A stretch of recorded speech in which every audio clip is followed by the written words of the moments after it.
எனக்கு பிரியமானவர்களே, இயேசு என்ற பெயர்ல அவர் இறங்கி வந்தபோது அவர் அரண்மனையில பிறக்கவில்லை, ஒரு மாட்டு கொட்டாயிலே அவர் பிறந்தார் என்று நாம் பார்க்கிறோம்.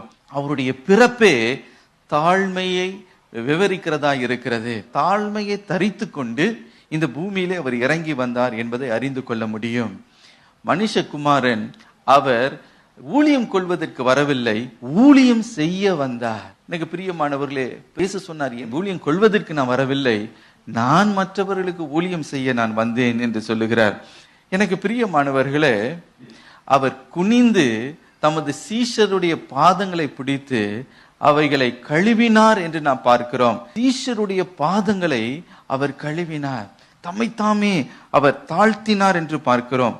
சிலுவையிலும் தம்மை தாமே அவர் தாழ்த்தினார் என்று பார்க்கிறோம். ஹல்லேலூயா.